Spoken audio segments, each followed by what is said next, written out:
It's often considered a kind of mystery why Adam Smith didn't write more clearly about the Industrial Revolution. Let's look at this one a little more closely. One striking fact is that there really is a lot of history in the wealth of nations, whether it's history of medieval times, history of the collapse following the Roman Empire, history of silver prices, history of the colonies, or history of the East India Company. But can we look in that book and actually see also a history of the Industrial Revolution? That's a lot less clear. It's definitely the case that Smith clearly saw the rise of consumer society, which in today's world looks a bit like this photo, but in mid-18th century.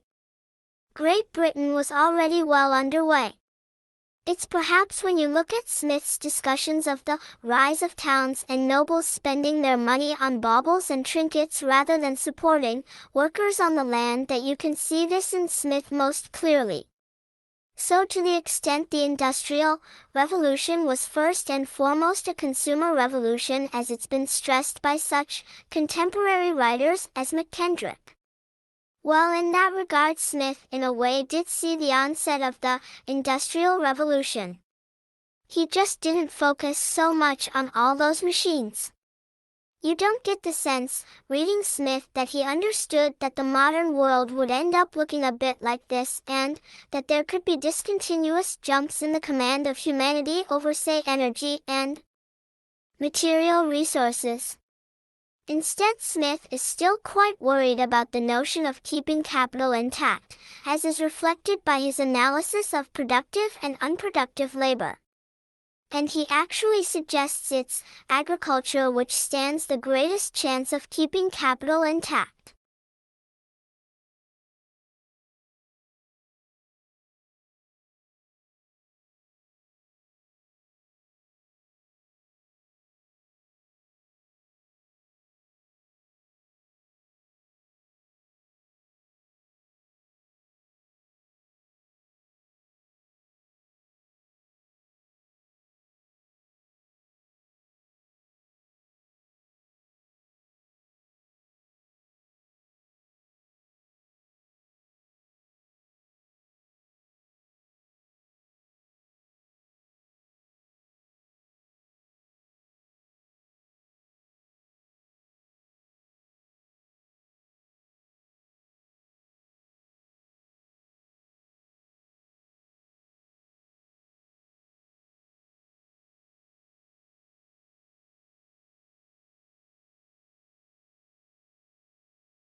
Today, we will discuss the relationship between the fault lines and the Earth crust in earthquake.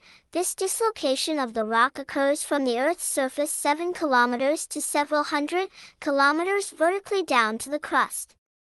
The earthquake's focus is called epicenter, which is vertically located beneath the interior of the Earth crust, and the energy released transferred through the epicenter. The faults are fractures on the Earth crust. The position of the epicenter can be identified by the fault's maps looking down from the center of the Earth. It will result in seismic waves which will decrease as you move away from the epicenter.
Now we would like to look to recent survey conducted by Canadian researchers on diet. Total 31 women volunteered in the survey. They have been told to participate in the exercise program without changing their diet. After a careful observation, the researchers found that some volunteers experience body fat change after 6 months from the day they have started the experiment. The findings further stated that some lost significant amount fat, which leads to decrease in body mass. On the other hand, there were others who did not lose fat at all. The study concludes there must be two explanations. Those who did not lose weight must have eaten more, and another factor is it is because there's psychological reason not to believe in losing fat.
Far too many people, often say things like animals do this but we don't, or else this animal does this and that animal does this, but the humans don't do things like that.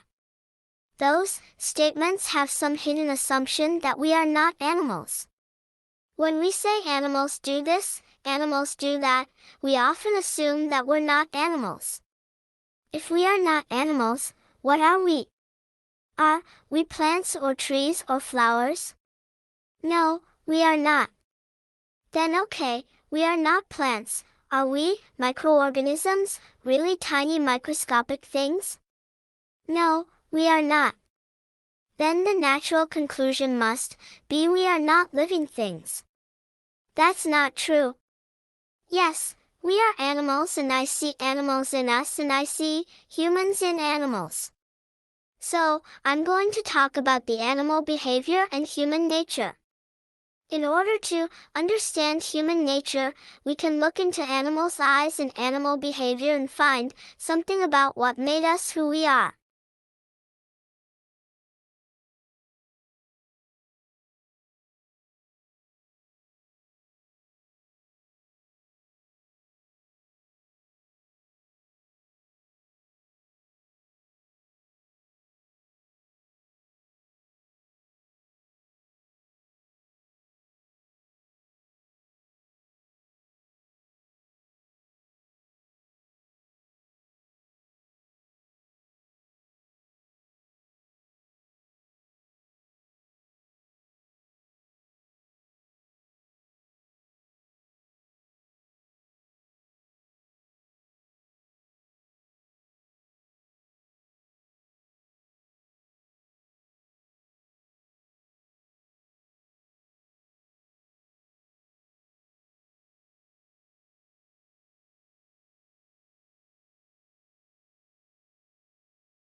Today I want to talk about water, and the law that surrounds drinking water, to talk about its quality, talk about what your rights are to clean water, to also give you a sense of what key threats are to drinking water, what your exposure might be, and what we might do about it, both legally but also personally.